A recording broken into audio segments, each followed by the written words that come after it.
I want you to pretend for a minute that I'm real short. Don't you say anything, Bill Hershey. Because I'm going to play the part of Zacchaeus, okay? So, we're going to hear from Zacchaeus, and for you biblical people, I've taken some creative liberty here in taking this passage and putting it into a drama, so you bear with me, okay? But for now, let's join Zacchaeus on the road again with Jesus. Hey, Zach, why don't you stand up so we can see you? Did you say that? Did you say that? Who said that? Did you say that?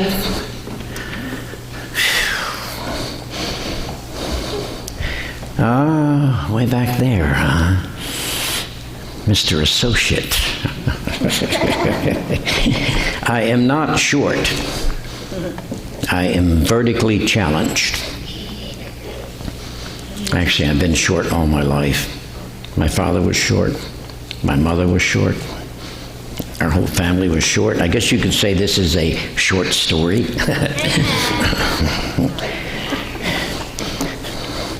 I always wanted to be taller because being short, you miss out on a lot. When we had the games, we played games when we were kids, and they pick up sides. Okay, you're on my side, you're on my side. I was always picked last, always last. Never really got to play too much because I was so short. I didn't want to be short though, but I can see that not everybody is tall. There's a couple of us short ones here. So, but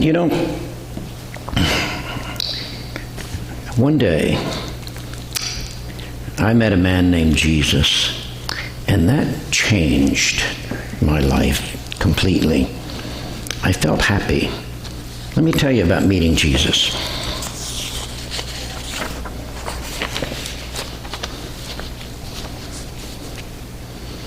Well, let me tell you about meeting Jesus. Were you some kind of midget or something? Oh, did you hear that? Did you hear what he said? He called me a midget. That's not nice. Is that nice? No, that hurts my feelings a lot, But I just wish I was average height. My legs were short. In fact, we have a relative staying at our house now, and it's Miss Linda's brother, and he has a little dog. What is it called? Miniature Teacup Yorkshire. Teacup Yorkie or something like that. And you talk about short. That dog is like this tall, and his legs are like this. He's about this big. She is about this big. She weighs 4.5 pounds. And when she walks, the little leg goes. I hate it. I don't like cats, dogs, anyway. But anyway, my legs were short, so I couldn't jump as high. In addition to being short, Mom and Dad were short. We were poor. We didn't have much money at all. Not much money at all. But my parents were humble people. Didn't have much money. Didn't have much to get by. I don't know. Do you like short people? Do you like short people? Yeah. Yes? Yeah, you're a filthy tax collector, you Roman little dog. Oh, man. He's not very nice, is he? Sort of. But it's true, I am a tax collector. What happened was, when I was younger, I figured out that although I was short, I was smarter than the other kids. And when a kid would want to borrow money, I would say, sure, I'll lend you money, but I'm going to charge you interest. And I did. But you know what? They couldn't figure out how much interest was. They didn't know. So I just charged them anything. And I got away with it. So when I became an adult, you know what? I think I'm going to be a tax collector. Yeah, because I found that the tax collectors, they make a lot of money. But, so, what happened was, my parents and I went to worship. We went to, not church, but we went to worship. We went to a place called a temple. This is called, what's this called? A church, right? Church, yeah. You know what a temple is? Another version of a church. It's another version of a church, yes it is. Very much like a church. But we went to temple, and my parents always told me that happiness didn't mean being tall, and happiness didn't mean having money or anything like that. But they were good parents, and they were poor, but they gave me the name Zacchaeus. Guess what Zacchaeus means? Do you think it means short? Does it mean poor? Zacchaeus means clean, innocent, pure, righteous. Righteous. That's your cue. Righteous. So Zach, what church did you go to? Catholic, Baptist, certainly it sounds like it could be a Methodist. What do you think? Was I a Methodist? No. My parents and I, we were Jews. We were Jewish people. And Jewish people go to the synagogue. It's not called a church, it's called a synagogue. So we would go to the synagogue. And I never understood my parents' faith in God. They didn't call him God. Come over here with me. I need to sit down. Okay? Come up here, please. Come on. Oh, that's better. Here. Just sit right on the floor right there, okay? Well, Jewish people have a different name for God. They call God Yahweh. That's kind of funny sounding, isn't it? Can you say Yahweh? Yahweh. Yahweh, right. Yahweh. That's the name for God. And I didn't understand. They were faithful. They went to church. They were good Jewish people. But why were we short? Why were we poor? Why couldn't we be just like other people? But we weren't like other people. I learned in the synagogue, I learned about Moses. Did you ever hear about Moses? Yeah. I learned about Moses, and I found out that I was good with numbers. Yeah. Can you surely tell us why you became a tax collector? There's that heckler again. He's not very nice, is he? Well, I became a tax collector because I was good with numbers, and I found out that I could cheat people. And in cheating people, I made a lot of money. In fact, I would charge them more than they didn't even know the difference. So that wasn't very nice of me. But you know, when I look back on things, I see how it started. I was being picked on by the other kids. Do you ever get that, where the other kids pick on you? I hated that. That was terrible. But the people with money, they had power. Oh, they had nicer things. They were in. Like Power Ranger, yeah, they had the power, boy. And as Jewish people, once a year, we would have to go to Jerusalem. Yeah, Jerusalem. That's when I met Jesus. But we were in Jericho. So Jericho is the one right there. See that tree? Jesus was coming along.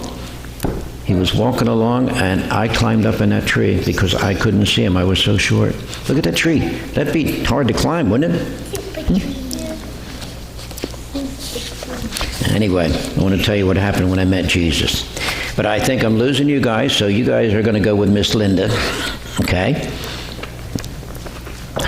Have fun. Go ahead. Say bye, Zacchaeus. Bye. Say bye, Zacchaeus. Bye. Bye.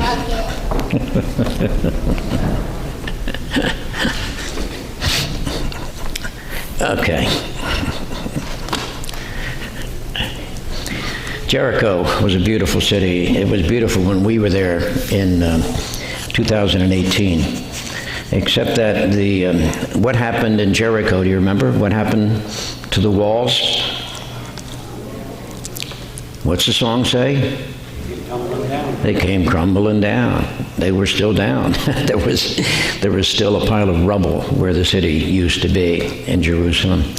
But right near Jericho, Herod had built a great amphitheater, and we toured that, which was real. It had lush springs and wonderful palm trees. But the thing about Jericho is that it was at the intersection.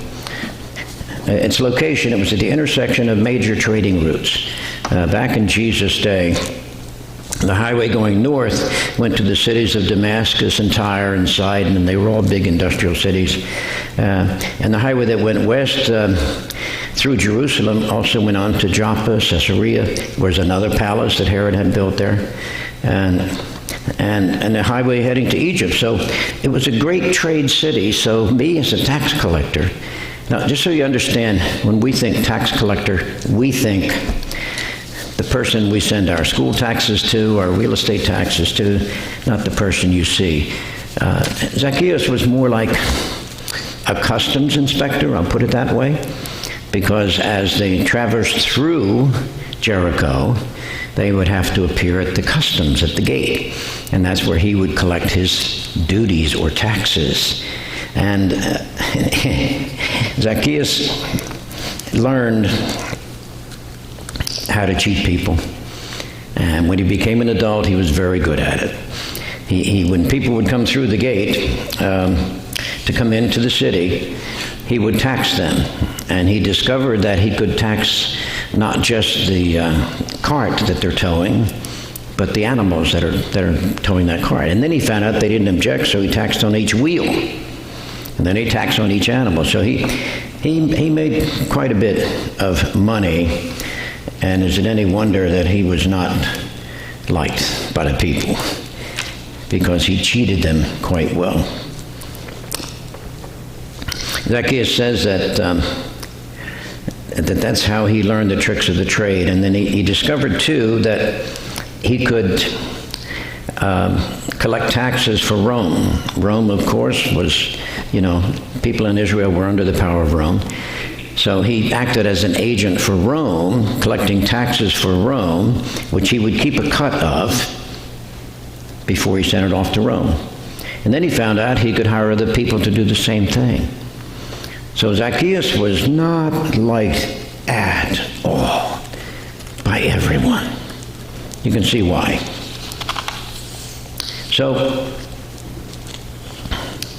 most of the people were not educated, so he could get away with it. And Jericho was a great place for him. So here was this man unhappy with himself, unhappy with his life, unhappy with his childhood, but making up for it by just cheating as many people as he possibly can. And he was pretty good at it. The Jews didn't like it at all. He was considered to be unclean. Now, if you're unclean, the Jews can't touch you, can't have anything to do with you. And that bugged him a lot. But he decided, who cares? You know what? I don't need the synagogue. I have all this money. I don't need the church. I don't need Yahweh. I have this money. I am doing great. But he wasn't happy. The money didn't bring him happiness. The position didn't bring him happiness. He still felt the same miserable little kid who was short and who was never picked to play. He was wealthy, extremely wealthy, but he wasn't happy. So he said, I was so unliked that I didn't like to be out in public because just everyone knew me, everyone hated me. So he sort of became a recluse, except when he was collecting his taxes and his money. And Jericho was a large city at that time. So he said, as much as I loved my money, I grew to hate my life. It was empty. I was lost. I was unhappy. He says, as much as I hated my childhood, I hated my adulthood even more. And that all changed one day when he heard that Jesus was on his way to Jericho.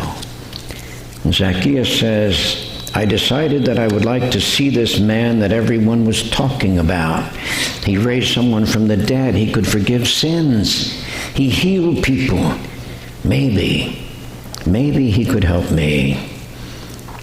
He says, I hated crowds because I couldn't see over the people.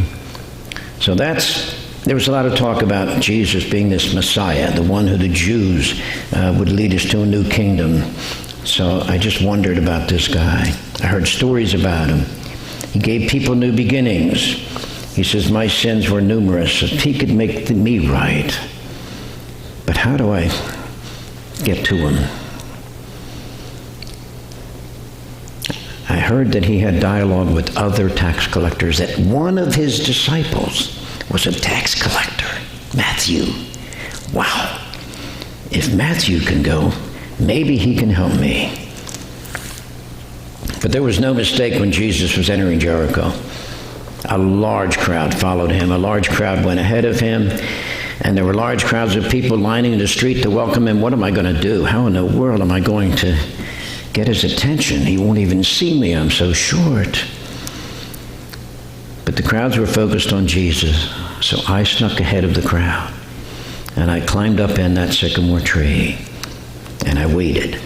And I waited. Because I knew where Jesus was headed. He was headed into the city. So I climbed up and I waited. And it wasn't long before the crowds came by. And you know the story. That's when Jesus looked up in the tree. He knew my name. How in the world he knew my name, I don't know. But he told me, you come on down. You come on down, Zacchaeus. He called my name. The fact that he knew my name just shocked me. Did he also know all about me? Did he know all of those sins I'd always committed? Did he know I was not well liked? Would he know about all my sins? I began to get scared, especially when he called my name. Should have heard the crowd. Why is he calling that man's name? Why does he want to go to his house? He's a sinner. He's unclean. Why is Jesus doing that? But there was just something about Jesus. There was just something about his voice, his eyes, his look, his nature. When he looked at me and he said, Zacchaeus, you come down here. Of course, I went down right away. But when he said that, it was as if he could see everything inside of me that I had ever done. And it didn't matter. He didn't hate me like everyone else hated me. No. His voice just had love in it. He knew me. He knew about everything I'd ever done. And it didn't matter. So here's my chance. My chance to make everything right. Everything. You know what it says in your Bible? So Zacchaeus went down. Now I climbed down out of that tree, and I had an experience with Jesus, my friends, I'm going to tell you, changed my entire life. Just his voice, he didn't say anything to me, but when I came down, I just felt like I had to empty everything. I had to do it. So what I said was, Lord, here and now, I give half of my possessions to the poor. And if I have cheated anybody out of anything, I will pay it back 4 times the amount, Lord. 4 times. And you know what? At that moment, money, possessions meant absolutely nothing. 0. Nothing. At that moment, my money meant nothing to me. I wanted these people to see me as something different. But I wanted to please Jesus. What happened was I had a change of heart. But it wasn't enough. I had to take my actions back. And Jesus looked at me, and in a loud voice, He said, "Today salvation has come to this house, because this man too is a son of Abraham. For the Son of Man came to seek and to save that was lost." Now, I know you've heard that before, but that's why Jesus came to earth, folks. Not to establish churches, not to make Methodists, not to make Baptists, to seek and save those who are lost. He didn't come for the Christians. He didn't come for the good people. He came for sinners like us. He came to seek and to save the lost. I was a lost soul. I was lost. I was a Jew, but I was lost. I had chased fortune. But from my encounter with Jesus, from that moment on, I was a new person. A new person. Now, folks, I know that you are all Christians. I know that you've had an experience with the Lord, but I just have a question for you. Has your encounter with Jesus changed you? A little more specific question. Has your encounter with Jesus changed you recently? Within the past year? Within the past month? Within the past week? Jesus comes to seek and to save the lost. And that includes some of us. No matter what we've done, Jesus sees right through it, and he loves us anyway, and he forgives us for it, no matter what we're thinking right now, no matter what our mind is, no matter what it is never too late to have an encounter with Jesus and have your life changed forever. Amen. Amen.